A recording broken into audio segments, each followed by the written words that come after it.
General studies సంబంధించినటువంటి book అండి ఇది. విజయశిఖరం అనేటువంటి టైటిల్ తోటి సెకండ్ ఎడిషన్గా తెలుగులో ఈ బుక్ని విడుదల చేయడం జరిగింది. ఇందులో భారతీయ సంబంధించినటువంటి అంశాలు మాత్రమే, ఇండియాకు సంబంధించినటువంటి అంశాలను ఈ బుక్లో మెన్షన్ చేయడం జరిగింది. ఇక్కడ 11 సబ్జెక్టులతోటి ఈ బుక్ని ప్రిపేర్ చేసి ఇచ్చామని ఇక్కడ ఉన్నటువంటి ఆథర్స్ టైటిల్ మీద ఇవ్వడం జరిగింది. ఆ 11 సబ్జెక్టులు కూడా ఇక్కడ మెన్షన్ చేయడం జరిగింది. ఒకసారి మీకు ఇండెక్స్ చూపిస్తా. అదేవిధంగా ఈ బుక్తో పాటు ఒక ఫ్రీ బుక్లెట్ కూడా ఉంటుంది. ఈ రెండు కూడా మీకు ఈ వీడియోలో చూపించేటువంటి ప్రయత్నం చేస్తా. ఇది ఇండెక్స్ అండి. ఫస్ట్ చాప్టర్ వచ్చేసి మీకు భారతీయ రాజకీయాలు, రాజ్యాంగం, ఇండియన్ పాలిటీ అంటున్నాం. దీంట్లో 19 చాప్టర్స్ని ఇక్కడ ఇవ్వడం జరిగింది. మీకు ఫస్ట్ది పాలిటీ ఇంట్రడక్షన్ ఇచ్చారు. తర్వాత రాజ్యాంగ పరిణామక్రమం, భారత రాజ్యాంగ నిర్మాణము, రాజ్యాంగ పరిషత్తు, ప్రాథమిక హక్కులు, ఆదేశిక సూత్రాలు, ప్రాథమిక విధులు, సుప్రీంకోర్టు యొక్క ల్యాండ్మార్క్ జడ్జిమెంట్స్, రాజ్యాంగ సవరణ విధానం, చట్టాలు, అమెండ్మెంట్స్ అంటాం కదా అవి. తర్వాత కేంద్ర ప్రభుత్వము, రాష్ట్ర ప్రభుత్వము, స్థానిక స్వయంపాలన వ్యవస్థ, కేంద్ర రాష్ట్ర సంబంధాలు, అత్యవసర పరిస్థితులు, భారత న్యాయ వ్యవస్థ, తర్వాత ఎన్నికలు, రాజకీయ పార్టీలు, సంస్కరణలు, తర్వాత రాజ్యాంగబద్ధ చట్టబద్ధ సంస్థలు, జాతీయ కమిషన్లు, తర్వాత భారతదేశం భూభాగ పరిధి అనేది ఒక చాప్టర్ని ఇవ్వడం జరిగింది. చివరిగా పౌరసత్వం అనేటువంటి చాప్టర్ని ఇచ్చారు. మొత్తం పాలిటిక్స్ చివరిలో ఇంపార్టెంట్ ఆర్టికల్స్ని కూడా ఇవ్వడం జరిగింది. నెక్స్ట్ వచ్చేసి ఇండియన్ హిస్టరీ అండి. భారత చరిత్ర, భారత జాతీయోద్యమం అనే టైటిల్ తోటి సెకండ్ చాప్టర్గా, అంటే సెకండ్ యూనిట్గా ఇక్కడ 11 సబ్జెక్టులు ఇచ్చారు కదా, అందులో ఇది సెకండ్ సబ్జెక్ట్ ఇండియన్ హిస్టరీ. ఇందులో ప్రాచీన చరిత్ర, మధ్యయుగ భారతీయ చరిత్ర, అదేవిధంగా ఆధునిక చరిత్ర, ఈ 3 కూడా ఇవ్వడం జరిగింది. ప్రాచీన భారతీయ చరిత్రలో మీకు ఫస్ట్ ఇంట్రడక్షన్ ఇచ్చారు. తర్వాత సింధు నాగరికత, వేద నాగరికత, 6వ శతాబ్దం, షోడశ మహాజనపద కాలం, దాన్నే తర్వాత మగధ సామ్రాజ్యం, మౌర్య పూర్వ విదేశీ దండయాత్రలు, మౌర్య సామ్రాజ్యము, సంగమ యుగం, మౌర్య అనంతర యుగం, గుప్త సామ్రాజ్యం, గుప్త అనంతర యుగం, దక్షిణ భారతదేశ రాజ్యాలు, రాజపుత్ర వంశాలు, ఇవన్నీ కూడా ప్రాచీన భారతీయ చరిత్రలో ఇవ్వడం జరిగింది. తర్వాత మధ్యయుగ చరిత్ర, ఇది భారతదేశంపై ఇస్లాం దాడులు, ఢిల్లీ సుల్తానుల యుగం, విజయనగర సామ్రాజ్యం, బహుమని సుల్తానులు, మొఘల్ సామ్రాజ్య స్థాపన, మరాఠా సామ్రాజ్యం, భక్తి ఉద్యమం, సూఫీ ఉద్యమం, సిక్కు మతం, ఇవన్నీ కూడా మధ్యయుగ భారతదేశ చరిత్రలో ఇవ్వడం జరిగింది. తర్వాత మీకు ఆధునిక యుగం వచ్చేసి భారతదేశానికి వచ్చిన విదేశీయులు, భారతదేశ రాజులు, ఆంగ్లో యుద్ధాలు, 1857 సిపాయిల తిరుగుబాటు, ఇండియన్ నేషనల్ కాంగ్రెస్, జాతీయవాదానికి స్ఫూర్తి, గాంధీ యుగము, విప్లవ సంస్థలు, సంఘటనలు, వ్యక్తులు, భారత జాతీయ సైన్యం, బ్రిటిష్ పాలన విధానాలు, తిరుగుబాట్లు, ఆధునిక భారతంలో ముఖ్యులు, గవర్నర్ జనరల్ యుగం, ఇదంతా కూడా ఇండియన్ హిస్టరీలో ఇవ్వడం జరిగింది. తర్వాత Indian geography, world geography, Indian economy, disaster management, అదేవిధంగా జనరల్ సైన్స్లో మీకు ఇక్కడ ఫిజిక్స్, కెమిస్ట్రీ, బయాలజీ ఇవన్నీ ఇచ్చారు. ఆ తర్వాత సైన్స్ అండ్ టెక్నాలజీ కూడా ఇవ్వడం జరిగింది. ఇవన్నీ కూడా ఈ బుక్లో ఇచ్చారండి. మరి ఈ ఫ్రీ బుక్లెట్లో ఏమి ఇచ్చారు అంటే ఇంటర్నేషనల్ రిలేషన్స్ ఇచ్చారు, భారతీయ సమాజము, అదేవిధంగా సామాజిక వెల్లి, ఇవన్నీ కూడా, దాంతోపాటు ఎన్విరాన్మెంట్ సంబంధించి, ఒక అగ్రికల్చర్ సంబంధించి కూడా ఈ ఫ్రీ బుక్లెట్లో ఇవ్వడం జరిగింది. అయితే ఇది క్విక్ రివిజన్గా మీకు బుక్ ఎట్లా పనికి వస్తుందో ఒకసారి చూపిస్తాం. ఇప్పుడున్నటువంటి ఎస్ఐ కానిస్టేబుల్ నోటిఫికేషన్కి ఉపయోగపడే విధంగా నోటిఫికేషన్ వచ్చిన తర్వాత రిలీజ్ చేసినటువంటి బుక్ అండి ఇది. ఇండియన్ జాగ్రఫీ, ఇది వరల్డ్ జాగ్రఫీ. మీకు సిలబస్లో వరల్డ్ జాగ్రఫీ కూడా ఎస్ఐ కానిస్టేబుల్ వాళ్ళకు ఇక్కడ మెన్షన్ చేయడం జరిగింది. ఎస్ఐ కానిస్టేబుల్ని బేస్ చేసుకుని ఈసారి ఇందులో కూడా అయితే సోషల్ ఎక్స్క్లూజన్ ఉందో దాన్ని కూడా యాడ్ చేయడం జరిగింది. ఓకేనా, ఒకసారి చూపిస్తాను మీకు. ఇండియన్ పాలిటీది ఇంపార్టెంట్ అయినటువంటి ప్రతి దగ్గర కూడా వీళ్ళు ఒక బాక్స్ రూపంలో దీన్ని ఒక బాక్స్ వేశారు. మ్యాక్సిమం అంశాలన్నీ కూడా టేబుల్స్ రూపంలో ఎక్కువగా ఇవ్వడం జరిగింది. అందుకే పేజెస్ అనేవి చాలా అంటే చాలా తక్కువగా రావడం జరిగింది. ఓకే, మొత్తం కూడా టేబుల్స్ తోటి ఇవ్వడం జరిగిందండి. ఒక టేబుల్ని 4-5 పేజీల మ్యాటర్ని ఒక టేబుల్లో ఇవ్వచ్చు. అదేవిధంగా వీళ్ళు మ్యాటర్ని సింప్లిఫై చేసి మీకు ఇవ్వడం జరిగింది. అన్నీ కూడా టేబుల్సే ఉంటాయి చూడండి. ఓకే, ఈ విధంగా బుక్ మొత్తం కూడా ఈ విధంగానే ఉంటుంది. ఇవన్నీ టేబుల్సే. ఓకే, మళ్ళీ ప్రతి పేజీ కూడా మీకు ఇంపార్టెంట్ అయిన దగ్గర ఇట్లా బాక్స్లో ఇవ్వడం జరిగింది. ఓకే,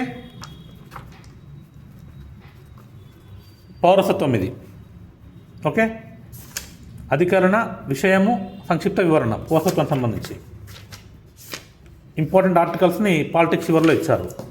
అవసరమైన దగ్గర ఈ విధంగా డయాగ్రామ్ తోటి ఇన్ఫోగ్రాఫిక్ లాగా కూడా ఇచ్చారు. ఇవన్నీ టేబుల్స్ మీరు చూడవచ్చు. టేబుల్ ఏందో: పదవి, వయస్సు, నియామకం, జీతం, తొలగించే అధికారం, ప్రమాణ స్వీకారం, పదవి విరమణ కాలం, తొలి వ్యక్తి, ప్రస్తుతం ఉన్నటువంటి వ్యక్తి ఎవరు. ఈ విధంగా ఇదంతా కూడా టేబుల్ అండి. బేసిక్గా మన వాళ్ళు బుక్ తర్వాత ఒక చార్ట్ రూపంలో ఇచ్చేది ఇంత ముందుకు. ఇది వీళ్ళు బుక్లోనే ఇంక్లూడ్ చేసి ఇవ్వడం జరిగింది పాలిటీ సంబంధించి. ఓకే,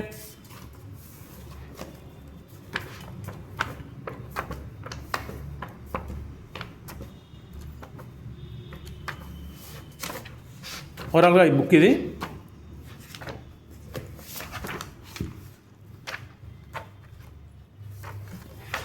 ఇదంతా మీకు physics, chemistry, biology, general science book అండి ఇదంతా లాస్ట్లో. ఓకే,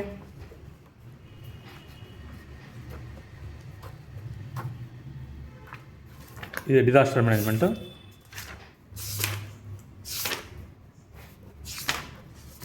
ఈ బుక్ ఫస్ట్ ఎడిషన్ తర్వాత మళ్ళీ సెకండ్ ఎడిషన్గా రీసెంట్గా ఇవ్వడం జరిగింది. ఫస్ట్ ఎడిషన్కి సెకండ్ ఎడిషన్కి ఏవైతే అప్డేట్స్ ఉంటాయో, అదేవిధంగా కరెక్షన్స్, ఏవైతే ఎర్రర్స్ ఉంటాయో ఫస్ట్ ఎడిషన్లో జరిగినటువంటి ఎర్రర్స్, వాటన్నిటిని కూడా సెట్ చేస్తూ ఎర్రర్ ఫ్రీగా సెకండ్ ఎడిషన్గా ఈ బుక్ని రిలీజ్ చేయడం జరిగింది. ఇదంతా మెయిన్ బుక్. మీకు ఇప్పుడు ఫ్రీ బుక్లెట్ చూపిస్తా. ఫస్ట్ మీకు వచ్చేసి ఇది అంతర్జాతీయ సంబంధాలు, సంఘటనలు, అదేవిధంగా భారతదేశ కళలు, సంస్కృతి, పర్యావరణము, వ్యవసాయము, సామాజిక వెలి, ఈ 4 సబ్జెక్ట్స్ని కూడా ఇవ్వడం జరిగింది. ఒకసారి ఇంటర్నేషనల్ రిలేషన్స్లో ఏమి ఇచ్చారో మీకు చూపించేటువంటి ప్రయత్నం చేస్తా. అంతర్జాతీయ సంబంధాలకు సంబంధించినటువంటి పరిచయము, అదేవిధంగా భారతదేశ విదేశాంగ విధాన పరిణామము, భారతదేశ విదేశాంగ విధానం యొక్క ప్రధాన సూత్రాలు ఏంటి, భారతదేశం మరియు దాని పొరుగు దేశాలతో ఏ విధంగా ఉందనేటువంటి అంశాన్ని ఇక్కడ ఒక సబ్జెక్టుగా, ఒక చాప్టర్గా ఇవ్వడం జరిగింది.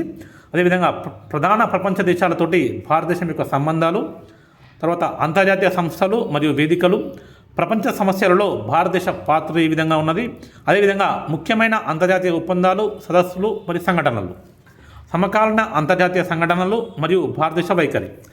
నెక్స్ట్ సబ్జెక్టు మీకు భారతదేశ కళలు, సంస్కృతి ఇవ్వడం జరిగింది. ఆ తర్వాత వ్యవసాయము, పర్యావరణం ఇచ్చారు. పర్యావరణ కాలుష్యము, పర్యావరణ ఉద్యమాలు, పర్యావరణ సదస్సులు, పర్యావరణ సంస్థలు, నివేదికలు, తర్వాత ఎండిజి, ఎస్డిజి లక్ష్యాలు, ఇవన్నీ కూడా ఇవ్వడం జరిగింది. తర్వాత సామాజిక వెలి, దీంట్లో సామాజిక బహిష్కరణ, లింగ వివక్ష, కుల సమస్యలు, గిరిజనుల సమస్యలు, వికలాంగుల సమస్యలు, మానవ హక్కులు, సమ్మిళిత విధానాలు, ప్రభుత్వ సంక్షేమ పథకాలు. ఇదంతా కూడా కేవలం ఒక 10 పేజీలలోనే దీన్ని కవర్ చేయడం జరిగింది. ఏ విధంగా ఇచ్చారో మీకు చూపిస్తా. అన్నీ కూడా టేబుల్స్ వేసేసారు. ఇది ఇంటర్నేషనల్ రిలేషన్ సంబంధించి. ఓకే, ఇది ఇంటర్నేషనల్ రిలేషన్స్ అండి, సెకండ్ చాప్టర్ ఇది.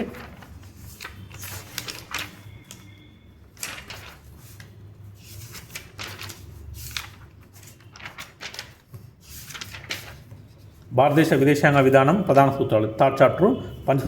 పంచశీల సూత్రాలు, అలీనా ఉద్యమం, పొరుగు దేశాలకు ప్రాధాన్యత ఇవ్వడం, నైబరింగ్ ఫస్ట్ పాలసీ, ఇవన్నీ కూడా థర్డ్ చాప్టర్గా ఇవ్వడం జరిగింది.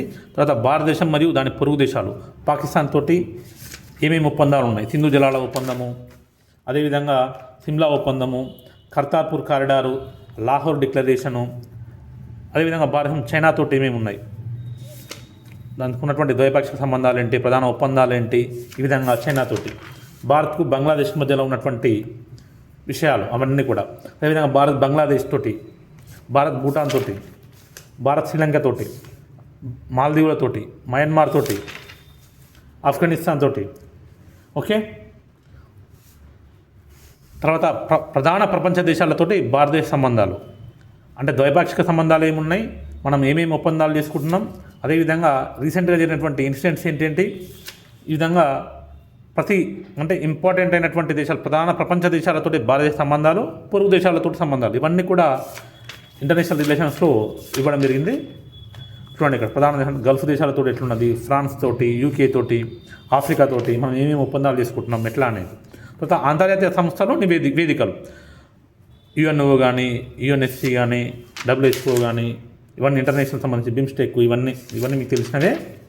తర్వాత ప్రపంచ సమస్యలలో భారతదేశ పాత్ర, వాతావరణం అంటే ఎన్విరాన్మెంట్లో, కాప్లో, కాన్ఫరెన్స్ ఆఫ్ ప్యారిస్, ఉగ్రవాదంలో, సైబర్ భద్రతలో, అంతరిక్ష దౌత్యంలో, సముద్ర భద్రతలో, ప్రపంచ ఆరోగ్యంలో, ఆహార భద్రతలో, ఇంధన భద్రతలో, ప్రపంచ సమస్యలలో భారతదేశం ఏ విధంగా పాత్ర ఉందనే దాన్ని ఇక్కడ ఇవ్వడం జరిగింది. ముఖ్యమైన అంతర్జాతీయ ఒప్పందాలేంటి, సదస్సులు, సంఘటనలు, దానికి సంబంధించి ఈ చాప్టర్లు, క్యోటో ప్రోటోకాల్, ఇవన్నీ కూడా ఇక్కడ జోహాన్స్బర్గ్ సమ్మిట్ 2002, తర్వాత సమకాలీన అంతర్జాతీయ సంఘటనలు, భారతదేశ వైఖరి, రష్యా ఉక్రెయిన్ వారు, ఇజ్రాయెల్ హమాస్ వివాదము, ఎర్ర సముద్ర సంక్షోభము, ప్రపంచ సంక్షోభాలు, ఆహార భద్రతా సంక్షోభము, వీటన్నిటిలో భారతదేశం యొక్క పాత్ర వైఖరి ఏ విధంగా ఉందనే దాన్ని 9th చాప్టర్గా ఇవ్వడం జరిగింది. ఇవన్నీ కూడా ఇంటర్నేషనల్ రిలేషన్స్గా ఈసారి ఫస్ట్ ఎడిషన్లో లేదు, ఇది సెకండ్ ఎడిషన్లో యాడ్ చేయడం జరిగింది. ఇది మీకు ఫస్ట్ ఎడిషన్లో ఉన్నది భారతదేశ కళలు పరిచయం.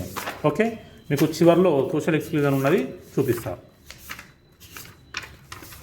సోషల్ ఎక్స్క్లూజన్ వచ్చేసి మీకు సామాజిక వెలి ఫస్ట్ చాప్టరు చెప్పాను కదా, అంతా ఇంపార్టెంట్ ఆర్టికల్స్ దానికి సంబంధించి రిలేటెడ్ ఆర్టికల్స్. ఓకే, లింగ వివక్ష, చట్టాలు, సంవత్సరం, ముఖ్యాంశం, సమస్య వివరణ అనే టేబుల్స్ ఇచ్చేసారండి.